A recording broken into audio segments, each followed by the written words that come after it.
All right, class. First off, as always, good day. I'm glad you're here. So, we're going to be going over the very, very, very beginning of government. What is it? What's its purpose? Things like that. Okay. So, let's look at your standards and stuff like that. As you can see, the standards up on top, 12.1. The essential questions are right there for you. The objective today, we're going to analyze the different forms of ancient government to determine which one is best.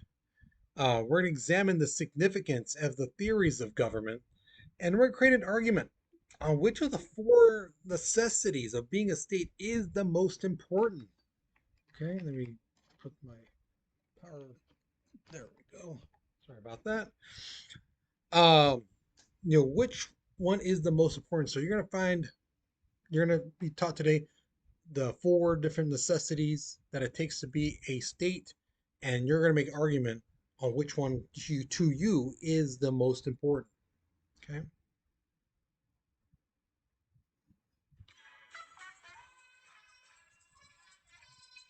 where's it gonna fall? All right. So a little fun thing right there.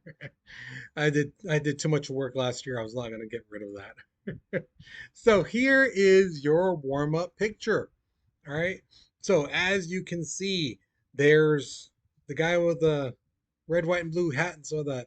Yeah. So some of you guys may know who he is. For those of you guys who don't, that's Uncle Sam. He's a representation of our government in the United States. And then you got two animals. They represent two political parties. Hopefully, you know which two they are because they're going to play a vital role in government, and they truly do every day of your life. So one starts with the R, and one starts with the D. So hopefully, you know which two political parties those are. Okay. So the question I have for you is this: what do you think this artist is trying to say about our government? So look what they're holding on to. Look at the side, you know, look what's happening there. Should give you a pretty good idea, especially the object um, they're on. What is its purpose? You should be pretty easy to answer this one. Okay, so pause the video, write your response, because we're moving on in three, two, one. All right, so let's get to the nitty gritty. What's the very, very beginning? Okay, so this guy you see in the statue here, that is Aristotle. Now, Aristotle was a scholar in ancient Greece, and he is considered to be the first student of government. Now, what does that mean? He was the guy who actually thought and questioned not what is government, but more of do we really need a government? What's its purpose? Can we as a society, as people, function without a government? And he was like, he found that pretty quick. Like, yeah, no, we need government. Okay. So you'll hear this term, quite a bit. You hear people say, oh, the state, things like that. Well, what do they mean? Especially like in older movies and stuff like that. They'll mention the state. Well, what is that? It's a political community that occupies a defined area and has an organized government with the power to not only make laws, but enforce it. Okay, so it's one thing to say nobody should eat bubblegum or chew bubblegum on Sunday. Okay, it's one thing to make the law, it's another thing to enforce it, to make sure people aren't chewing bubblegum on Sundays. You know, there's actually a law, believe it or not, that says it's illegal to say "oh boy" on Sundays. Yeah, you'll find that out when we get into more about the different laws and how laws are made and things like that later on in the school year. You'll learn about that because that's one of those stupid laws that just makes me laugh. So yeah, they made the law, but how are you going to enforce that? How are you going to make sure people don't say that? You know. Now, currently, I just looked this up. You know, there are 206 states in the world. Okay, The United States is just one of them. We don't, yeah, yes, we have 50 states, but that's why our nation's called the United States. So all 50 states represent one state, one nation. Okay. Okay. So a nation is a sizable group of people who are united by a common bond, whether it's race, language, custom, traditions, and sometimes even something like religion. Okay. Now, here's the thing, a nation state is a state boundary coincides with the cultural boundaries of a particular group. Okay, so they're basically like, we're cousins, we're basically the same. Now, here's the thing, not every nation has states. Okay, not every nation's like us, where we have, California, Nevada, Utah, things like that. No, no, no. Some nations don't have states, and sometimes a state are their own nation. Okay. I'm actually going to be talking a little bit about this on TikTok. Okay. So again, if you have your worksheet, uh, at the very very end, you'll see what how to find me on there. If you want to learn what I mean by that, sometimes a state are their own nation. There's one particular nation, country that I want to talk about. Okay, but since I don't want to make this video too long, I'll move that to TikTok. All right, so now let's say you want to start your own country. You want to be a country, you want to start your own country, and you want to be one that won't be pushed around and things like that. So, to become a formidable state, you need four things. Number one, well, I'm going to say number one, it's just whatever order. First thing, or not even that, just population. That's one of the things you need. People. What does that population mean? People. Simple. Okay? Because if you don't have people in your nation, you're not going to get a lot done. Okay? There's only so many jobs one person can do, before they get burned out. Okay? So you need people in your nation. Second thing is territory. You need land. People need elbow room, you know. So to have a tiny country, you can only have so many people before people start feeling like, hey, I'm being crowded and stuff like that. And you only have so much room for like farmland to feed the people and things like that, you know. So, yeah. Now, how do countries get land and territory? Well, one of several ways. One they've done in the past is purchase.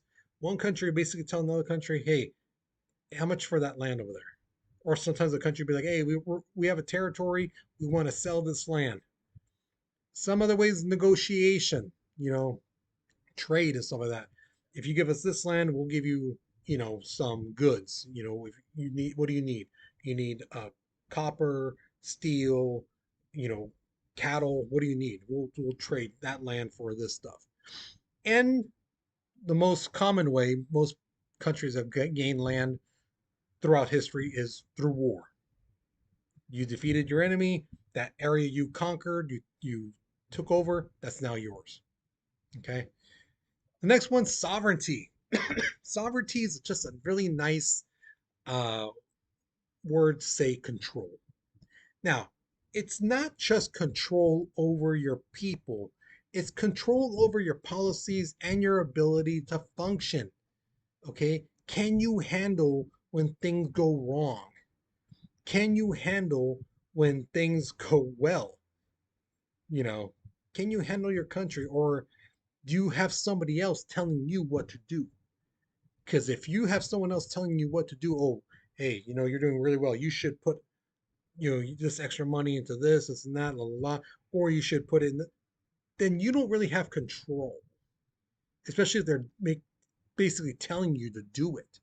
If they're advising you, that's one thing. But if they're telling you, you should put that money in that, put it there now, you know, or they're telling you you need to get out of the situation, get your people from this place to this place. They're telling you what to do. Then you don't have control. That country now has control, or whoever it may be telling you to do things, they have control. The last one is government. Okay, you need some form of government. It's needed to maintain order and enforce decisions that binds all the people living in the area. Okay, so that's the thing. Okay, you need those four: population, territory, sovereignty, and government. Okay, so now when it comes to government, the origins of states, how did they come to be? Well, it derives from four different things. One is evolutionary, the theory. Basically, like in clans and villages and stuff like that, they usually have like a family or an older person leading the group. And under evolutionary theory, that head of the household, the head of the clan, them and their family would rule, you know, everyone else. Okay. And it passes down from father to son and so on and so forth, till whenever. Okay. The next one is force theory. So basically, people come in, force them, hey, we conquered you or we pushed you around. You have to do what we say. So either they have to follow one person or a group of people, but people are being forced to follow someone else. They just came in and took over. That's force theory. Excuse me. The next one is one of my favorites because it's in a sense kind of funny because nobody questioned it. And I'll be going over this again on a TikTok um, video. The divine right theory. Now, what is that? This is where people truly believed that their rulers, the king, queen, whomever, were either descendants, meaning they're related, or they were chosen by God. So either they're cousins, brothers with God, or God like opened the clouds, a beam of light came through, and just the choir started singing, oh, on a particular person or family. That's divine right theory. Okay. And again, I'll be explaining a little bit more on this in a TikTok video. Okay. The last one is a pretty interesting one. It's the social contract theory. Now, what does that mean? What is that all about? Basically, these two guys, they had the same idea, but one of them really thought, hey, you know what? If you really think about it, government really doesn't exist. When we're born free. We can do whatever we want, you know?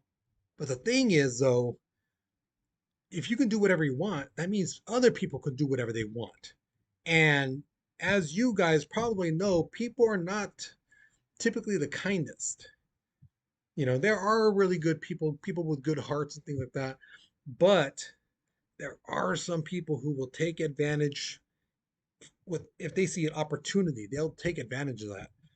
And like I give the example of, if you're thirsty, hungry, and there's no government, there's no cops, things like that, and you see somebody with a big old jug of water and eating food and things like that, and they have their back turned to you, then their food and water is right there, and you're really thirsty, I mean, really hungry and things like that, what are you going to do? Chances are you are going to go and maybe try to take a piece of it, maybe, snatch and run type of thing, you know. Do you have the right to do that? With there no government, things like that? Yeah, total anarchy, you know. But the thing is, what's that person going to do to you? Chances are they're going to catch you, beat the crap out of you, things like that, you know. And if they don't, hey, now you have food and water. There's other people who really want food and water. They might get you, you know. And always remember, there's someone bigger, stronger, and things like that. So to prevent that kind of stuff, people surrender their freedom, that freedom of, hey, I'm going to steal that from that person. They surrender that power, that freedom for, hey, if you don't steal from me, I won't steal from you. We trade our freedom for security, you know. I won't kill you if you don't kill me. I won't steal from you if you don't steal from me. We have a contract. It's, you know, it started off with nothing written down, but that then eventually became like laws, things like that. And there's punishments. That's why we have punishments for people who do things like that. Okay. But that's what it is. We trade our freedoms for security. Okay. All right. So now we've come to the end of this lesson. Now, on your worksheet, you'll see it says question number 1. Okay.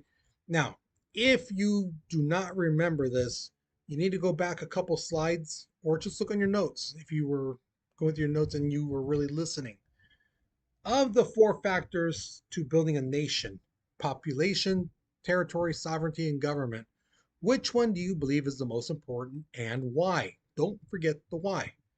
Now, for those of you guys who don't really know how to start a sentence, you're kind of like, oh, how the heck do I start this?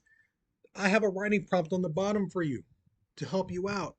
So you could just easily copy that.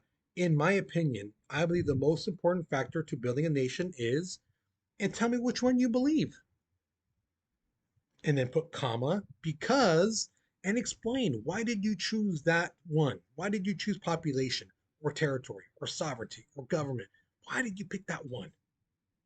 Okay? Why is that one the most important one to you? Why do you think if you're going to build a nation, this is the number one thing you need to have?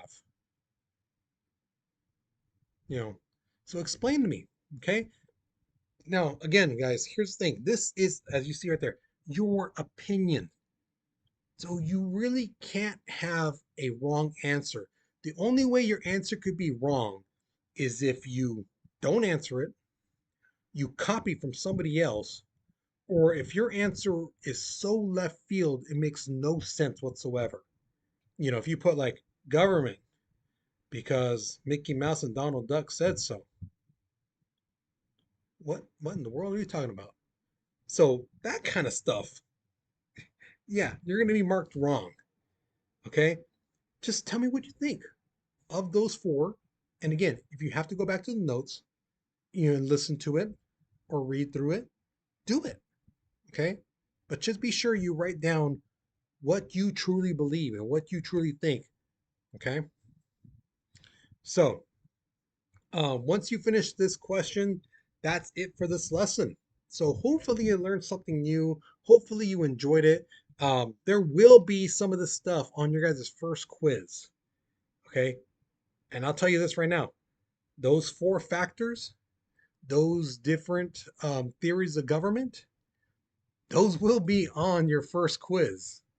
Okay. So make sure you know them. Okay. Uh, just keep those in the back of your head. Okay.